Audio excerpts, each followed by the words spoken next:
This show is a member of the Sorgatron Media Podcast Network. Find out more at sorgatronmedia.com. This show is brought to you by Slice on Broadway, supporting Pittsburgh podcasting with the perfect pepperoni pizza. Production services by Sidekick Media Services. And listeners like you, supporting us at patreon.com/AwesomeCast.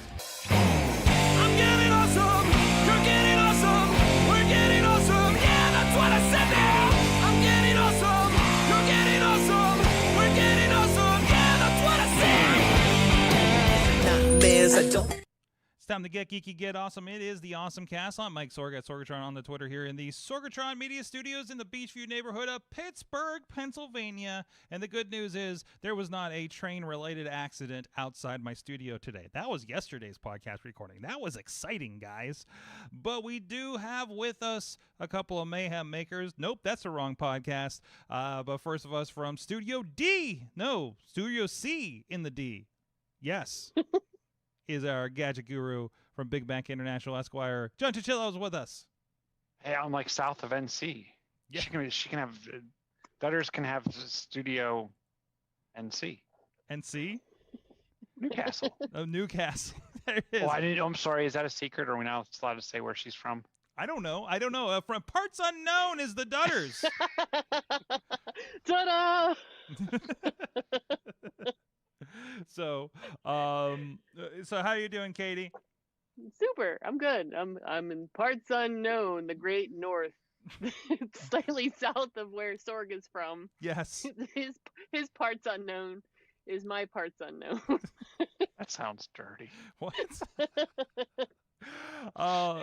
You started it. You called this mayhem. I did. And So, you brought it. I said you were bringing the mayhem, and that's also later. And then also now, because I mean, rarely it is. Let's be honest. We're going to talk some geeky things here today, and we are live here on a whole bunch of different places. And I'm looking out for you guys on the chat rooms and accidentally getting my feed off, going off here. But you guys can check us out at AwesomeCast.com. You can email us at AwesomeCast@sorgatronmedia.com for inquiries. Tweet us at AwesomeCast and Facebook AwesomeCast and the Facebook group where everybody's sharing some great stories throughout the week. And also, you can subscribe to your favorite. You can subscribe to us on your favorite podcast app, and please, we would love your ratings and reviews. Would love to get those freshened up. If you have any thoughts about the show, hey, just take a moment and don't just rate us. Just take a podcast appreciation day and go through your podcast app. And everything that you listen to on a regular basis, at least put a star, maybe put a couple thoughts in there about, for the review. It helps out greatly. Any podcaster out there that does that, like. It's very helpful. Also, you can subscribe to the show on the Sorgatron Media Master Feed. We'll get this as well as our other shows like Fishing Without Bait. Our friends Bardic Mystery Tour just posted, Comic Book Pit, and a Wrestling Mayhem shows. Multiple of shows that we have going on over there. And that's on your podcast players. And we are live every Tuesday at 7 p.m. Eastern Time on the AwesomeCast Facebook, the AwesomeCast YouTube page, and over on the Sorgatron Media Twitch page. So however you like to stream your stuff, whether it's easier to get to your television, to sit back and relax and listen to some awesomeness, however you would like to do that, that it is available to you there. And of course, giving a shout out to our friends over at Post Industrial that have been supporting us and sharing the awesomeness throughout the week. And also, I guess I don't mention it often enough, but we also do have an AwesomeCast TikTok. and Instagram and all those things. So there are clips of the show and let you know when there's new episodes over there as well. So if you want to converse with us on there on some of the things that we were talking about, that's another fine location. And thank you to our Patreon supporters at patreon.com/AwesomeCast, including at the Coffee Club Level, our friends Matt Weller, John DeGore, John Carmen, Cynthia Klosky of Shift Collaborative, and Scott McTaggart of the Great Pitchworks podcast. And at the fan of the show level, Michael Fedora, PGHmuseums.org, who was just featured. Brian Crawford is on this week's Fishing Without Bait at fishingwithoutbait.com, so please go check that out. Part 1 of a 3-part series. Professor Buzzkill, another great podcast, and Dave Podner of the iPhoneography podcast. Thank you, everybody, for supporting the show on Patreon. You get a little bit of the cutting room floor stuff before or after the show sometimes on there. So let's get into our awesome things of the week, and let's do the cleanup on some Star Wars action from last week. There's this leftover Star Wars Day stuff going on, Dudders? Yeah, I guess you could say it would be, because it did come out on Star Wars Day, and we talked about so much other fun Star Wars things. It was like, we'll save some for this week. And this week is Star Wars Droid stamps that are now available at the post office, either at post office or buy them online. Do not buy them for eBay, because when I was pulling up the link for this, there were listings on eBay for way more than what you can buy them for from the post office. But they're readily available at the post office, right? Yeah, these are brand new, just dropped. But yeah, you have a collection of 10 different droids, including IG-11, C-3PO, R2-D2, BB-8's on there. And they are forever stamps, so you can save these for whenever you want to use them, because they last forever. It doesn't fluctuate with the price of stamps. I am a big collector of stamps. I love collecting stamps. I have a giant bin of them, and I will buy them and never use them, because I just like to look at the artwork. And I will definitely be picking these up, I think, this week, because I want to make sure I get them before they're all gone. Excellent. I might be ordering some now. So, yeah. And then if you go through the post office, if you go into the USPS site and you look up droids, forever stamps, you can look, and they do this with any releases of new collector stamps. They'll have different different envelopes that are really cool with a specific. This one has a droid's guide to the galaxy, with a big map of where all the droids are from, and it looks like a little passport book. It's like $37, which is really reasonable, plus you get the stamps. They have a framed stamp set, with one particular droid, and then they'll have a set of the stamps at the bottom. So if you're droids like Dio if you're a big fan of Dio, you can get Dio on a framed picture. And so there's all kinds of cool stuff. I love stamps. That's awesome. Yeah, go check that out. That's great. So I don't have a lot of stamps. I honestly don't know if I would just end up using them or not. But also, this is great if you're want to kind of support the post office, because obviously there's been a lot of ups and downs there. And my order is placed. This is a way to do it, especially with those decorative stamps and special editions. They do have nice collectibles. I remember when we used to have the regular package drop-offs for my old job. I just go in and they'd have whatever artist thing or Superman or something like that. It seems like they always have something. So that's been some anniversary of something, right? So that's awesome. So how big is your stamp collection? This is nothing. I think this is a reveal here. So how stampy are you? I did a game, oh my gosh, I think it was a couple years ago, where I have one of those tins, the cookie tins, and is it like sewing stuff, because you keep your sewing thing in one of those tins, obviously, sewing supplies, and then I also keep my stamps in there. So this thing is probably this and by this wide. So I have no idea how many stamps I have. I pull them off envelopes if I don't have one. I will buy the sheets of them. But yeah, I do like collecting stamps. So I don't know how many I have, but it's a bunch. It's a lot. I think all I have is a Batman sheet of Batman that somebody gave me for Christmas or birthday or something. And I have those. Yeah, so I have those up there. So on the shelf. Should I get a frame for it? They're just kind of sitting there, and I'm I don't know. I like it, but I don't know what to do with it. Yeah. Is there a presentation? I guess you can frame it. There's nothing wrong with that, right? You frame it, put it in a album, like a Ooh, photo album. ooh, a physical book album? What is that about?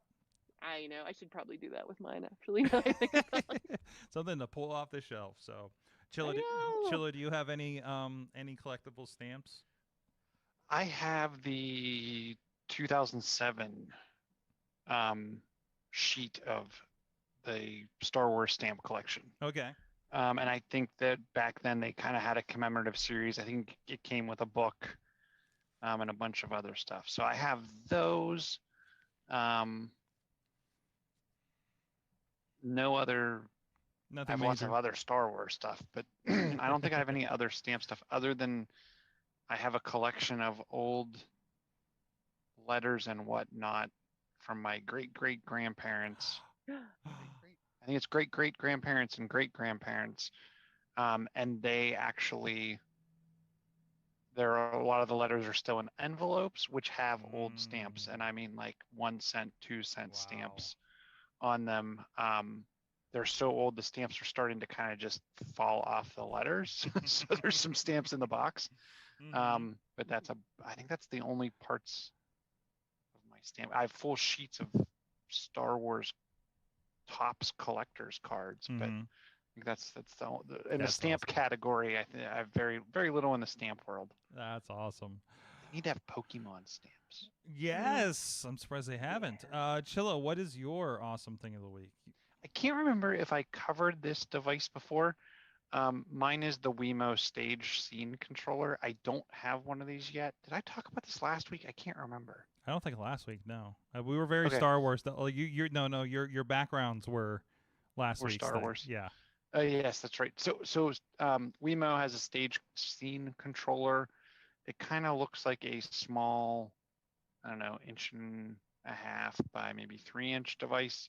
It's a little thick to me for what it is, but this controller will let you control your smart lighting in your house, including working with any of the HomeKit variety. It has 3 buttons on it. There's little bumps on the buttons so you can tell which one does what. Each controller supports up to 6 actions. So you can short press or long press, and it can actually, you can kind of use your scenes to create a multitude of different things. Maybe you want to turn on a series of lights. Maybe you want to turn off a series of lights. Maybe you want to turn on and off a series of lights and different series of lights, and then start music playing. However you want to control your HomeKit. I think these types of devices are awesome, especially if you can kind of create the scenes that you want at the click of a button. With this device, it does come with a wall mount, so you can kind of leave it and almost make it look like a light switch, but it would control multiple scenes. And like I said, it does up to 6. At the $40 or $50 price point, it is a little pricey, but it's cheaper than buying an iPad or a HomePod or something to keep around the house to control these. The other, to me, benefit of this is if you're like me and you probably can't see it, I actually have a device mounted on the wall back there. It's a Lutron device. It allows me to control 1 additional outlet because I didn't have the forethought to wire 2 light switches. So my switch for my office is here, and I wanted something that when I walked into the room, I could turn it on. So same kind of thing, but super cool device to me. Not very large and not overly expensive for what it does. Awesome. Mount it next to your bed and carry it around with you all day. Yeah. It looks like a nice, easy thing to connect up there. So that just simplifies it. That just simplifies it, so you're not yelling at something, right? So that's good. So my awesome thing this week, I always enjoy the mods, and well, I guess the legality of this, I'm sure, is a little bit suspect, but still, there is a project, and I feel like we've seen these every once in a while. We've seen modified, updated versions, but somebody is going in and updating Super Mario 64 on PC, which they say it looks like an entirely different game. I was looking at a little bit of the YouTube. A group called Digital Foundry is showing how they've been updating this game. They've taken the original, of course, they're getting into it and redoing the mapping and everything. They've added ray tracing to this. They're using the Render 96 models, and you see like a lot of the dynamic lighting, and of course they've updated Mario a little bit. So I mean, this is I wish this was like a widely available Nintendo won't take it down kind of situation. Of course, a great fan project, and you see the shots there if you're on video.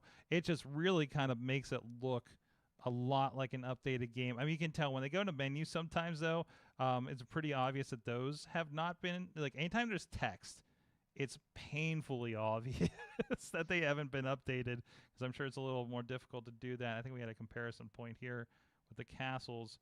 No, a really cool, and again, a game that really does hold up, and it was like kind of the, start of the 3D platformer. There's a little bit of text that looks a little off there too.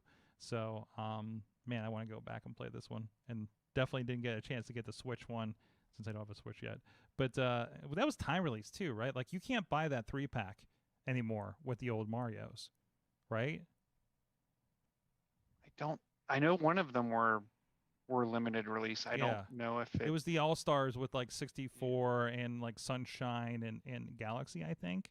So I don't know. That's I'm sure you'll be able to find them at GameStop when someone gets bored. Yeah, for like $80 probably, because there's a reason collector's edition. There's a reason I don't own a newer edition of Mario Kart than 64. Okay, because those prices are just ridiculous when you go buy an old game. They're basically the same price as they were new at this point. So, but I don't know. But yeah, Nintendo games definitely retain their value if you're holding on to a couple of them and looking to offload. So. But you know, that's Nintendo for you. That's why I love Nintendo, but I can't put the money. I can't justify the purchase for it. You know, so to get an old Smash Brothers or Mario Kart and the things I want to play, but I don't know. Were you thinking about the Super Mario 3D All Stars? Is that the one you were thinking about? Yeah. Okay. It's still available. Like GameStop still has it for $60, and I'm sure you can buy it from the store too, like the online. Good, just like you can I picked up the 3D World in Bowser's Fury. Yeah, they were doing something weird with that. You probably can't get the digital version though, right? So, but I don't know. I don't know. Do you Katie? Are you doing more digital or physical editions of games on your Switch? Digital. I've done more digital than I have the physical. I think the only physical one I have is Mario Party that I bought as when I originally bought my Switch. I bought it from Kohl's when before pandemic. So I got the kit that came with the case, the Mario Party game, and then some other little cases for the games, and that's the only actual physical game I own. Wow. I actually am the opposite. I did more cartridge because my thought was if we bought a second Switch. Right, because those are tied to the system themselves, aren't they? Yeah, they're tied to the user. That's the other thing that gives me pause jumping to Nintendo, because like those store policies have been real weird every time I read about them. So like, versus like Xbox, I have like complete confidence buying Steam and Xbox games. Because I'm just like, well, it's just going to work on the next Xbox, right? Or these days you buy something on the Xbox and it works on your PC, So it's really kind of like, it's kind of a no-brainer to me at this point, unlike Stadia. Go buy $70 game in Stadia and see if you're going to regret it in a year. But anyways, hey, you know what you won't regret, and something that, well, I mean, it'll expire when you finish eating it. New York City style yins are made. Our friends at Slice on Broadway in Beachview, Carnegie, the East End, and the North Hills. Our good friends down there. Support local business. Support local pizza. If you're not in the greater Pittsburgh area, because I know there's some people that do listen that are not in the city. What? Yes. But you can just support your local pizza. And if you're in Pittsburgh, definitely support Slice on Broadway. They've been supporting us for a good 10 years here on the show and supporting Pittsburgh podcasting. And soon we will return to our Tuesday pizza parties here in the studio. I'm looking forward to that. SliceOnBroadway.com to check them out. Okay, let's move down. We were talking gaming, so let's stick with it for a minute. And, oh, geez, I bumped the thing again. Let's see. We had a couple of things down here. Katie, you must be the Animal Crossing. No, wait, that was the thing I put in there. You're the one under it. You have the Pokemon thing, right? No, I am tabletop gaming. You're the tabletop gaming. Digital tabletop gaming. Okay, tell me about that then. Oh, man. It's called a last Gameboard, and it's the last Gameboard you'll ever need. And it's something that they just got funded, so this is a thing you can actually physically buy. And it's Play, Gather, Revive, unlimited play, unlimited connections, unlimited fun. And it is amazing game. Like this, it's about yay big. You can see my hands at home. It's a 16 by 16 inch square. And essentially it's all digital. It's a digital, and it senses your movements as you move. The video is amazing to watch. Is like it senses your movement above the game board. There are several games that you can play on this. That they have, and you can use this as part. Like if I think there's a show you're a part of that involves Wrestler Sorg and Dungeons and Dragons that might appreciate this. Yeah, we've been doing the Top Rope Tabletop. We just recorded our session this past weekend, where we had the wrestlers come out, and this is a 5th session we've done, I think, since right before the pandemic started. I figured, like, what better way to get characters in Dungeons and Dragons than wrestlers who are already doing some amazing character work, although you'd be surprised how many of them are just them. But no, I think I'm wondering if they've been looking at something like this. It's super cool. There's several games that you can get that they're partnering with. There's companies they're partnering with, like Riot Games, Steve Jackson Games, Encounters Plus, which is a Dungeon Master tool for combat tracking. And but this digital game board senses your movements. It, like, if you're one of the things, it senses your actual movements, and there's, like, if you spill something on the game board or your cat runs across it, it recognizes that it's not a movement in the game, and it will disregard, which is a really, really cool thing. But you can throw imaginary dice, just like, and it looks like the dice land on the board.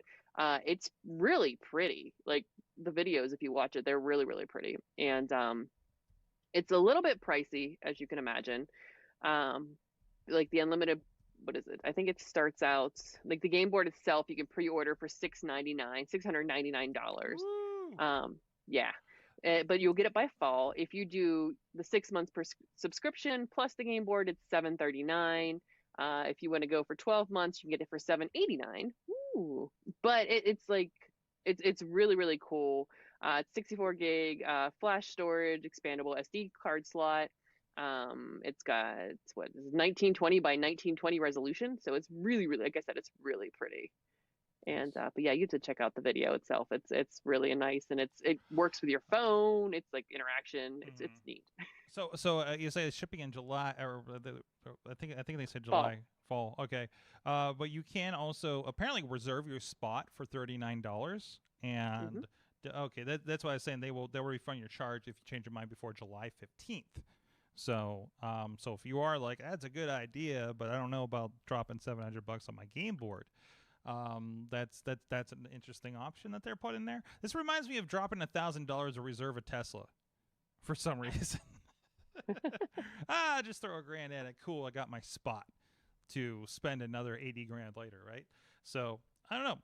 No, I think that's really cool. I don't know. I'd be interested to see if there's any hooks in there, because I'm always interested in how do we, like, present Dungeons and Dragons, and that's I mean, we've had a few goes at it, so it's a learning process for me to kind of figure out, like, what's the best way to film these guys and the board that's going on and everything.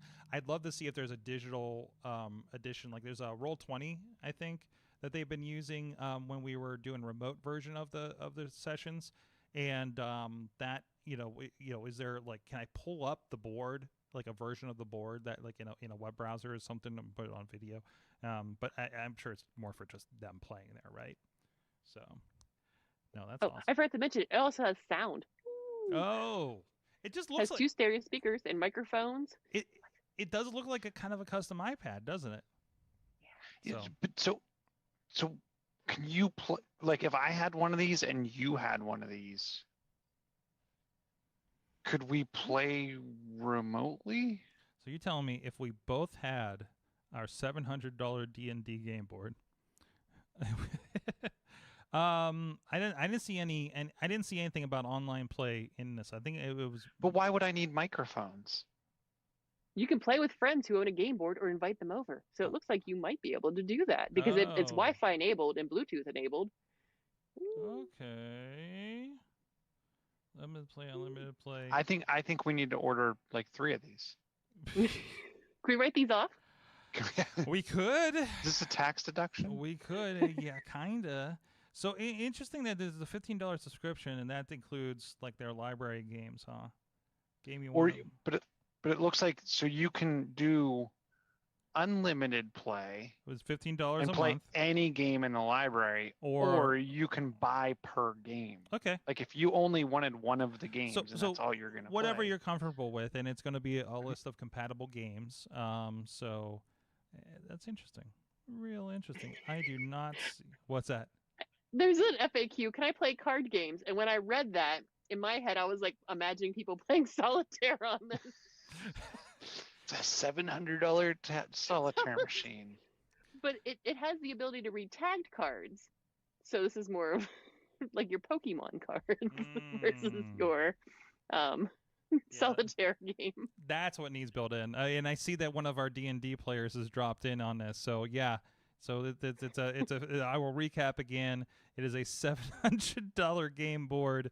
It looks really cool. It's a $1,500 a month. I don't see exclusively like Dungeons and Dragons on here necessarily. I didn't see the developer of it, but yeah, it could be an interesting play situation. So we need 3 of these so we can play our 3-player AwesomeCast game night, I guess. Well, and I guess where I'm going with the remote play is like if I bought one of these and I had no friends, could I find some people that also had one of these to play with? We get a little asterisk. Friends required for games. You know, that's let's. Hey, I know what that feels. I did a call out because I saw Fall Guys was for sale on sale on Steam, and I haven't bought it because like I didn't feel like there's anybody to play with because everybody's got it on PlayStation. And finally, I'm just like, hey, does anybody have this game that I would actually be able to play with if I got it? And I got like at least one guy, our friend in California on the Mayhem Show board. I was like, yo, I got it. I'm like, cool. We got a play day coming up. So, but no, but that's a cool option. No, that's a cool little gadget there. Cool expensive gadget. Yeah. What else we got to say on the gaming side for a minute? I believe that would be Chilla with the Pokemon Go story. Man, I almost pulled out Pokemon Go when I was doing the airports. I'm like, do I do I do it? Do I get into this? Is it time to get into this? Is it going to be like all different when I open this thing up again? Not going to be all different. It's not going to be all different. I mean, you actually wait a minute. Don't open it yet. Don't open it yet. You sent me a thing a little bit ago, so I don't know. Did I? I wonder if I need to send you a new one. I don't know. I probably don't even have it installed. Oh, it's installed. So should I sit on that for a minute? Are you going to send me that code thing again? I think so. Okay. So, but in the meantime, so what is happening with Pokemon that you wanted to talk about? He's still sending me the invite. He's sending me the re-invite for Pokemon. I got my Go Plus. Does the Go Plus still work? It doesn't work with the Apple Watch anymore. That's I don't know sad. if the Go Plus works anymore. Oh, I did send it to you a while ago. I sent you another one. Okay, perfect. Is that an email? Oh, there it is on text. Message. All right, well, you tell us what's going on with Pokemon, and I'll load my app and see what happens. I mean, there's been a bunch of stuff going on, and between you can do remote raids. Now you don't have to be right at the raid spot. Anything that's in, I'm guessing it's like a 2 to 4 mile radius of where you're at. I'm about to lose a lot of time sitting here at the studio then, because there's like a bunch right over here. So but you don't even need to go there anymore. Like I can hit the West Liberty ones from my house. Whoa. You have to have a special raid pass, but not that everybody knows exactly where you live, but now they have a little bit of a hint about that, Chilla. You're not It's supposed about- to. it's about You're a- not. The point of a secret layer is you don't disclose your secret layer. But you have, but I'm underground. You'd have to find the house and the underground spot. We're finally getting the final Eevee evolution. And if you play, I think if you play the video, it goes back. Remember when Vaporon like appeared in Central Park in New York City, and there were mobs of people? Yeah. Um, No, I remember. I remember the mob of people wandering at the Commodore Perry Monument up on Presque Isle in Erie. Holy Mhm. hell, that was an experience. Or the giant group I found when we were at Myrtle Beach at the boardwalk, and we're just like, what are these people doing? Oh, it's a Pokemon group. On May 25th, which is a week. Is it a week from Sunday? I think is it a week from Sunday. They will be releasing the final Eevee evolution. Sylveon, it's the fairy version, will launch, and they're just wrapping up a bunch of fairy quests. But if you remember back to 2016, they had the original 4. In 2017, they added 2 more. 2019, how many came in 2019? I can't remember. We got 2 more in 2019, and now finally, 2 years later, we're getting the final Eevee evolution. I didn't even know there was more. There's more. I had no idea.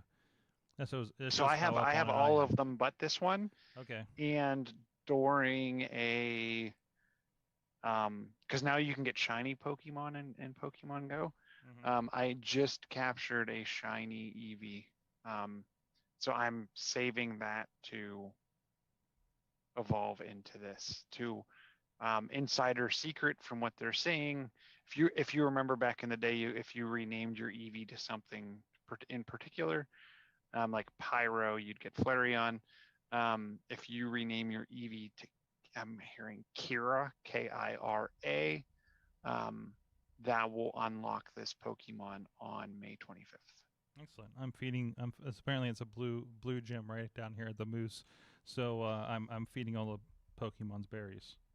Oh no, I'm back. What have you done? What have you done to me? Oh no. Oh no, I'm just clicking berries now.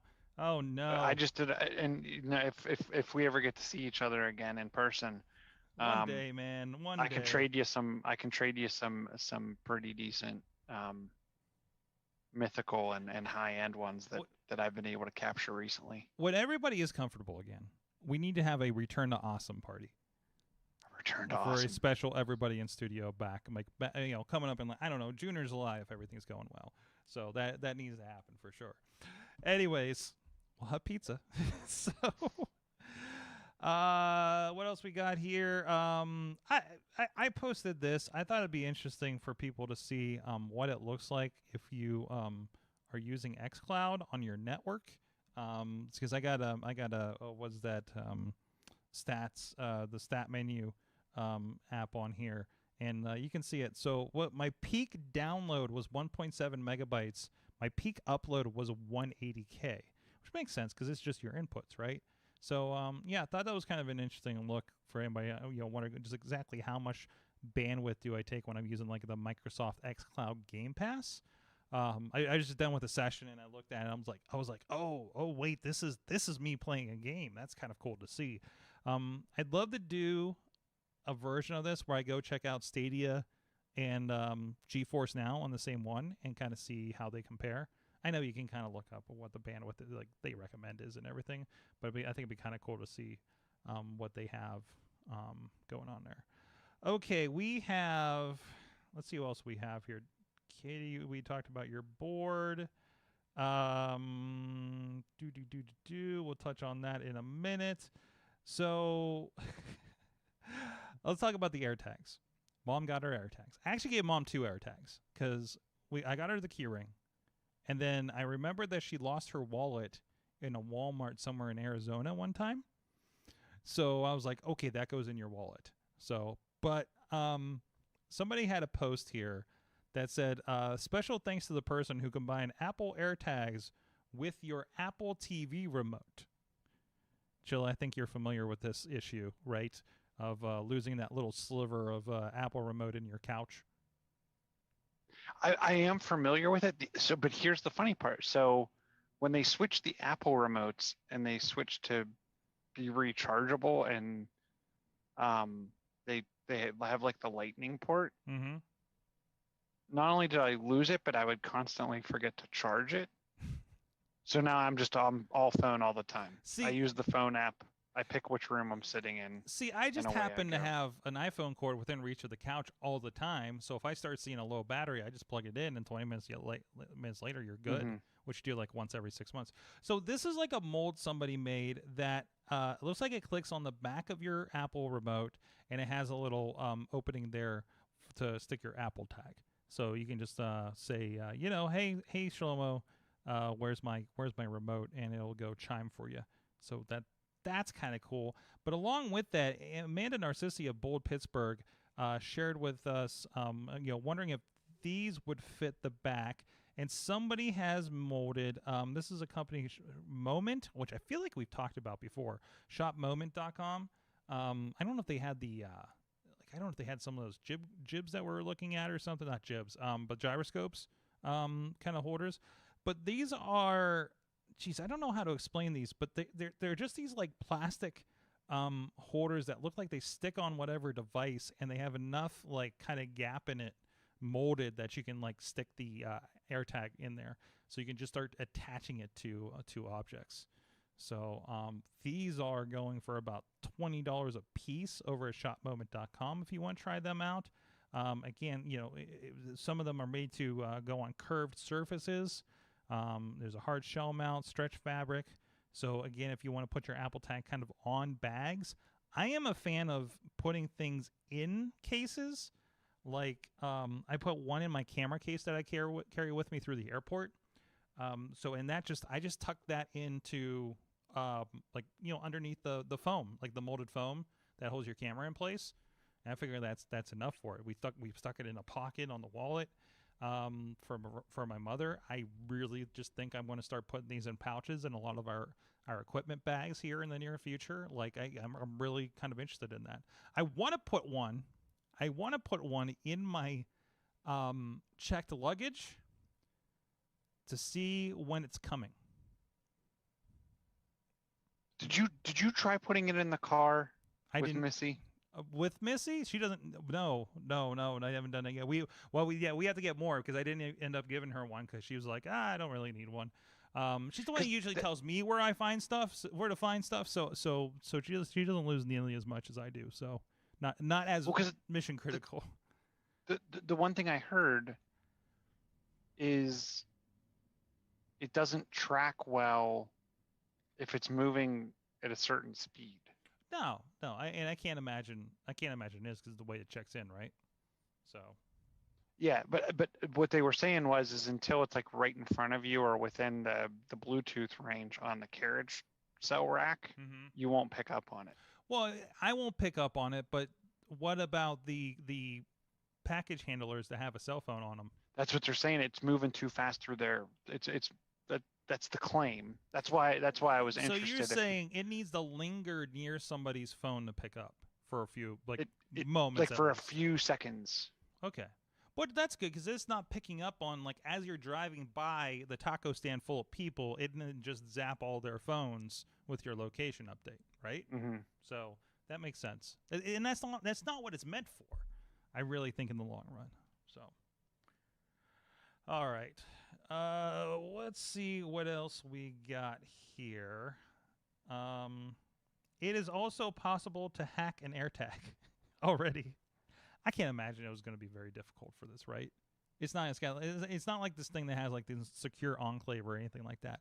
So this is this doesn't add a lot of security risk to it. It's one of those things where somebody needs to get their hands on it and take it apart. But there's a lot of potential for enthusiasts, and basically just getting into the hardware and kind of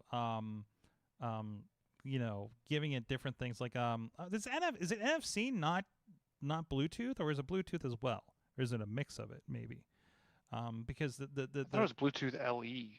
Maybe that's it. Maybe it uses a little bit of both. Like they got a demo with an AirTag with a specific NFC URL, and it'll pop up there. If you get to the AirTag, it pops up a website kind of think how you take a picture of a QR code and it'll pop up like a website notification there. So that could be kind of cool. So maybe kind of hacking these things, and you put them on objects. And think of a museum. So you got an AirTag thing. It says just, I mean, you can do this with NFC, right? In general, like we were talking about, those little tags you can get. But you know, so it's kind of a more expensive NFC, I guess, in the long run. But I'm sure there's some applications. This thing, I mean, it's going to be stronger, right? Than just an NFC chip. So, Katie, I do believe you have a tip of the week, if I'm not mistaken. Ooh, do I have a tip? What is my tip? Did I misread that? Oh, I don't know. Did I put it in the wrong spot? I could have. I'm out of control. I'm sorry. Social media. You have a social media thing that is above the tip heading. I misread that. That's okay. So Uber and Lyft are working with the White House to offer free rides to vaccination sites. And it's something that is going to be starting soon. I believe, Lyft said the free ride code will be starting on May 24th. Uber didn't provide a date yet for the program, but they will be covering your transportation. Like if you're unable to get to a vaccination site because of transportation, they will cover that for you. They think the plan is it'll go up until July 4th, which is the date that President Biden would like us to be, I think the country to be at, I think, what was it, 70% vaccination rate at that point. But yeah, so if you're having trouble getting, July 4th is the date for 70% of U.S. adults to be vaccinated, is the plan. But if you were having trouble getting to a vaccination site, this may be a great help to you, because there are a lot of vaccination sites with a lot of appointments available, but folks don't have the transportation. So hopefully this will help kind of fill the gap there. Excellent. And Uber and Lyft have always been good about that. Like election days, there's usually free rides available. Wait, was today on election day? Or is that next week? Yeah. Today? Oh, wait, the May 18th is election May 18th. Day. Oh, good. I was afraid I missed it. Well, the primary's in Pennsylvania. I don't know if it's everywhere. Yes. But yeah, no, typically, because I remember when I used to drive Lyft, like you would get notifications about giving Lyfts and everything about, giving out the code and everything for going to polling places and things like that. So, no, that's cool. That's cool. Good on them. Good on them for doing that. So, get vaccinated, guys. If you can, get vaccinated. So, I know some people concerned about health things. Talk to your doctor, too. That's the other thing we're talking about. If you have concerns about it, talk to your doctor and see if they are indeed valid for your specific case. So, all right. With that, I don't know, anything else we want to touch on here? I think we talked about the Gameboard. We talked about AirTags. Yeah. That is the news for this week. At least the ones that we thought was fit to talk about. So, Katie, are you still doing? Is the donation still open for your Pittsburgh Marathon page? I think they're open until the end of the month, I believe. There you go. May. Where can people go to donate to that? If you go to my Instagram, Kate Marie PGH, it's up in my bio. The link is there because it's kind of an ugly link, so it's it's there. Can I ask you guys a question about the Apple AirTags versus like a tile? What have you used both? Like which ones do you see is like this is the big differential between the two of them? To me, on paper, AirTags would be more findable because of the number of iPhones that it has potential to find. Chilla, I don't know. Do you have hands-on with tile? My mother has a tile, I know. I have not had hands-on with tile. My friend had one in his wallet, and we were playing around with it, and it is not, because you don't have the network of other iPhone users and iOS devices behind it. And I heard a rumor. I don't know if you guys have paid attention to the way that Amazon is going to kind of let certain people and technologies sip off their devices. Yes, and actually, I missed it in here. Brian Crawford actually dropped a story about that, talking about this kind of secure mesh network which is what you use with the AirTags, right, to find things using basically everybody's iPhone. Hey, remember in The Dark Knight where he took over everybody's phone to find the Joker? Now imagine the Joker just had an AirTag on him, and it wasn't this giant like bad privacy thing. And it just we put an it was an AirTag bat tracker, let's say. So it's that kind of idea, right? So. but I hear that Tile is going to partner with Amazon for access to that network of Amazon devices. Now,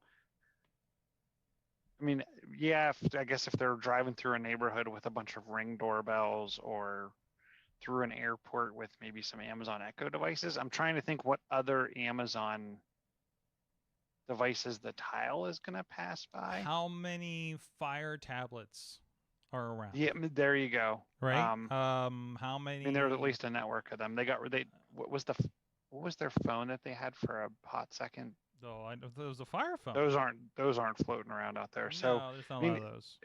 I think it'll definitely help that network, but for me, the AirTag would be the way to go, just because of the findability of that device. Oh yeah. Or that thing that you tagged is probably a lot higher. Now, if you're Android, I mean, obviously, if you're Android, your options are a little limited. So, but you know, I don't know if it's because Tile needs to be other than being the Amazon things. Tile needs to be somebody with the app on their phone, right? So that definitely limits it a bit. But I mean, it was a good option until now. So does that answer your question? Yes. Are you trying not to lose things? I'm pretty. I don't want to say that out loud because I'll lose everything the minute if I say anything about it. I'll jinx myself. No, absolutely, and super easy. I do have to say, my mother did not need any of my help setting up her AirTag. She just held it up to the phone, and it popped up the screen, much like the if you have AirPods, I guess, where it pops up that little menu and says, do you want to pair this, links to your account, takes you through the process, and that's it. Magic. So it's pretty cool. And you can name your Tile or your Apple Tag whatever you want it to, right? Yes, you can. Can other people see it? Like if I was near you with my iPhone, I would say no. I think the point is you don't, right? I don't think you see it unless you put it in lost mode, right? Right. If you lose something, you can put it in lost mode, and that prevents someone from re-registering that AirTag. But it also then gives them additional information on how to contact you. Yeah, and when you set it into lost mode, you can give the custom phone number, message, whatever you want to. Like, for instance, if like I lost everything and my phone, you can go on your iPad, or I imagine the iCloud. Does iCloud.com have Find My? I think it does, right? Yeah, it does. So yeah, so you go to iCloud.com, even if you don't have a Mac, you don't have your Apple device, it all got lost in the flight, and you're looking for your other thing. You can just pull up iCloud and actually it'll find your devices too. So if you're on PC, so if you're not fully Apple, that's okay. You still have that ability. So that's one of the nice things about that. So excellent. And I was asking for me because I forgot to finish my donation from last week. So damn, this has been an expensive podcast. So for good causes. Androids. Yes. Androids. Good causes and droids. Well, thank you for joining us here on the show. Chilla is at Chilla on the Twitters. John Chichilla on the Facebooks. Yes. And hit me up and I will share my Pokemon trainer code with you. Have you given thought to your relighting your setup over there that we talked about before?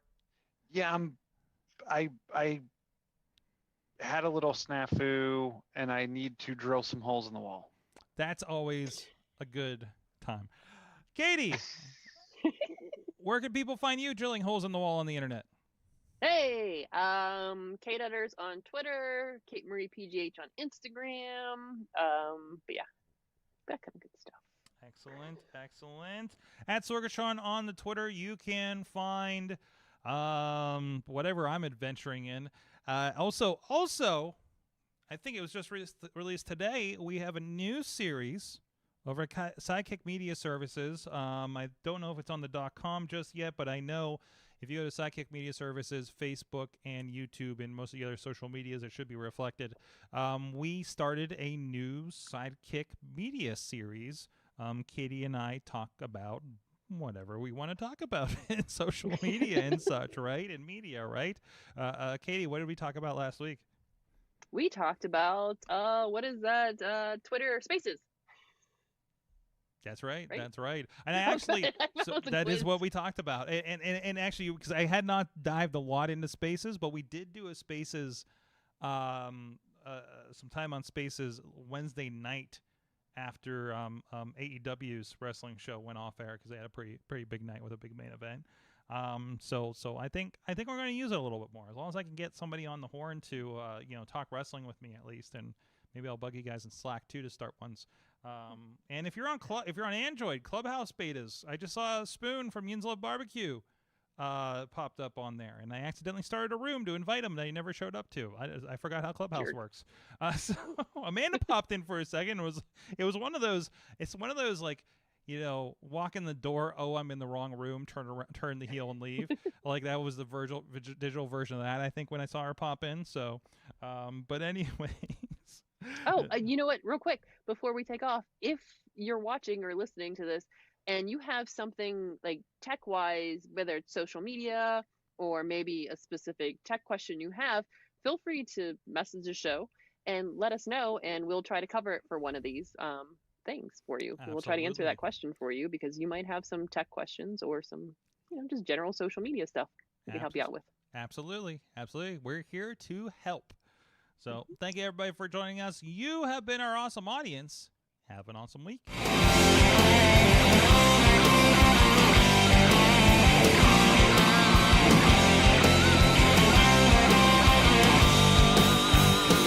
This show is a member of the Sorgatron Media Podcast Network. Find out more at sorgatronmedia.com.